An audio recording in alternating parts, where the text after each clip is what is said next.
dans le régime des mollahs, est-ce qu'il est autorisé, par exemple, aux personnes, aux Iraniens de confession chrétienne d'occuper des postes de responsabilité? Nous ne sommes pas dans un régime dynastique, mais pourquoi c'est le fils qui succède au père? Abonne-toi à 360 Face aux News et active les cloches pour ne rien manquer. Mojtaba Khamenei, qui dirige donc l'Iran en qualité de guide suprême de la révolution, de la République islamique. Alors, il y a une question aussi, docteur Abdallah, qui taraude les esprits, c'est que nous sommes dans un régime révolutionnaire, nous ne sommes pas dans un régime dynastique, mais pourquoi c'est le fils qui succède au père? Il n'y avait pas d'autres profils qui réunissaient tous les critères que vous avez dit? Bon, il y avait d'autres personnalités, mais c'est lui qui a eu beaucoup de points par rapport aux autres. Sinon, il y avait l'ayatollah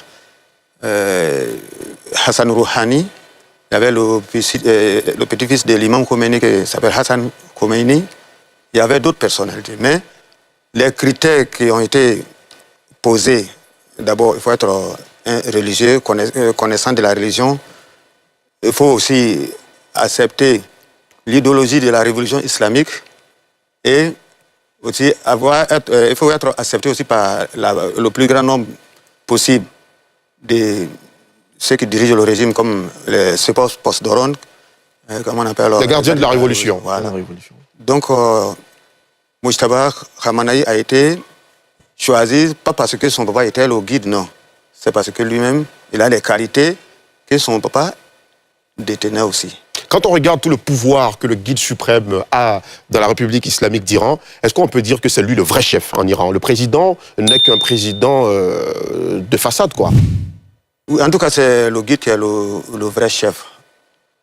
Le président, lui, il est président de l'exécutif. Exécutif, c'est lui qui nomme les ministres, mais il y a des postes que le président ne peut pas. Par exemple, choisir le président du Cour suprême. Ce n'est pas le président qui le choisit, c'est le guide. Nommer les grands chefs de l'armée, c'est le guide qui les choisit, qui les nomme. Aussi, le directeur de la radio et la télévision, c'est le guide.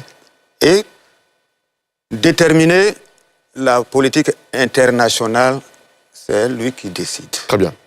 Alamine? Oui, d'abord, par rapport au successeur du guide, il y a quelque chose qui est profondément symbolique parce que Mojtaba Khamenei, à titre personnel, il n'a plus rien à perdre.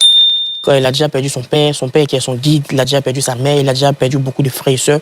Au-delà de tout ce qu'on dit, c'est un homme qui n'a plus rien à perdre. Donc, la finalité exclusive de sa mission sur Terre sera forcément inféodée dans la lutte du régime de Moullah.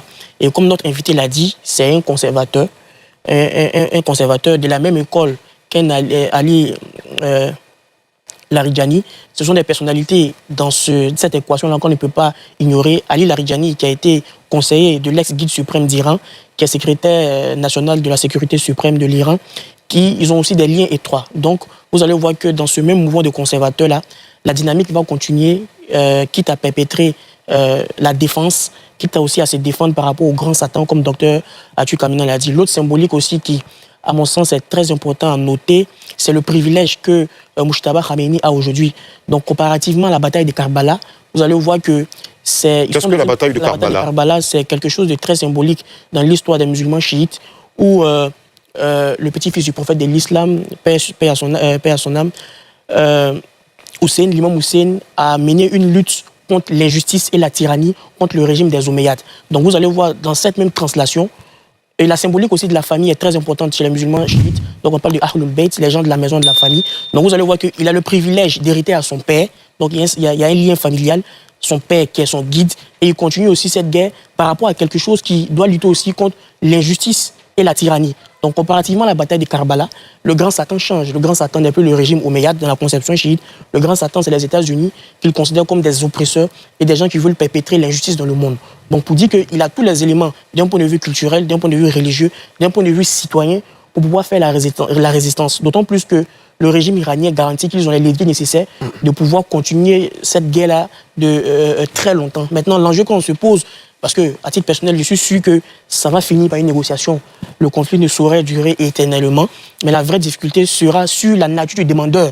Qui sera demandeur? La position actuelle de l'Iran est claire. L'Iran ne sera jamais demandeur. Et les États-Unis d'Amérique aussi, au vu de leur superpuissance, pour souci d'arrogance, ne seront pas demandeurs.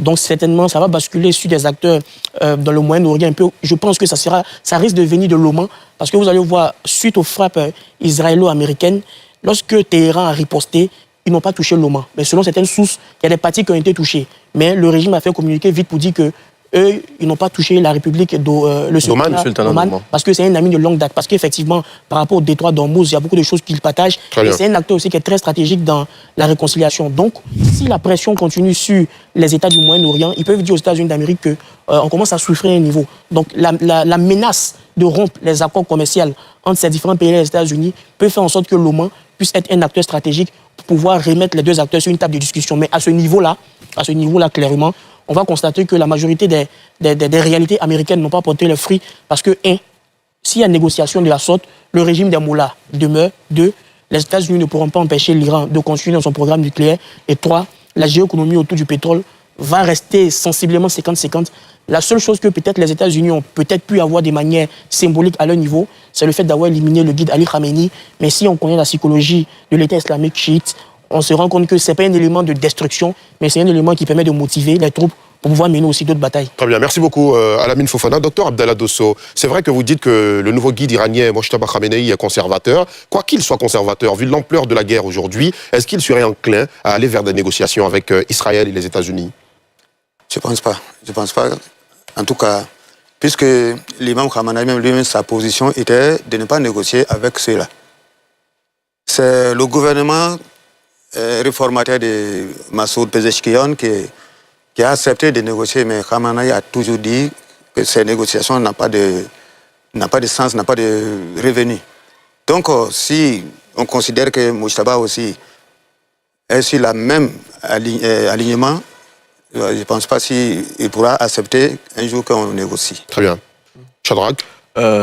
Docteur, ne pensez-vous pas que le maintien du régime des mollahs, c'est-à-dire de la République islamique, ne constitue pas un obstacle, sinon un défi majeur, un danger même pour la paix et la sécurité internationale, par le maintien de ce climat de rivalité intense entre la République islamique d'Iran et les États qui sont plus ou moins proches des États-Unis dans la région du Moyen-Orient, à savoir l'Arabie saoudite ou encore les Émirats arabes unis? Non, les Iraniens, leur idéologie est que nous sommes des voisins, donnons-nous la main et travaillons ensemble. Respectons-nous mutuellement. Donc, si les pays de la région ont des relations avec l'Amérique, ça ne gêne pas, comme on appelle, l'Iran en tant que tel.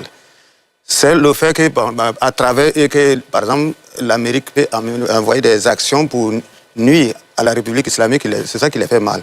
Donc, c'est possible que dans l'avenir très proche, ces États-là puissent se comprendre avec l'Iran pour dire que non, ne donnons pas l'occasion à l'Amérique de venir nous mettre en problème. Donc, avec ces postures-là, c'est possible que ce danger que les gens voient dans l'existence de la République islamique d'Iran va disparaître. Ils vont vivre ensemble. D'accord. La deuxième question qui me turlupine ici, vous avez dit tout à l'heure qu'en Iran, toutes les religions peuvent s'exercer valablement. Mais moi, j'aimerais savoir, dans le cadre de la République islamique, dans le régime des mollahs, est-ce qu'il est autorisé, par exemple, aux Iraniens de confession chrétienne d'occuper des postes de responsabilité? Oui, la loi ne les interdit pas. Bon, en tout cas, je ne vais pas dire concrètement que j'ai vu un ministre qui est chrétien ou juif. Ça peut exister que nous, on ne connaît pas. Mais en tout cas, la loi n'interdit pas à quelqu'un d'exercer un poste gouvernemental étant qu'il n'est pas musulman. Abonne-toi à 360 Faso News et active les cloches pour ne rien manquer.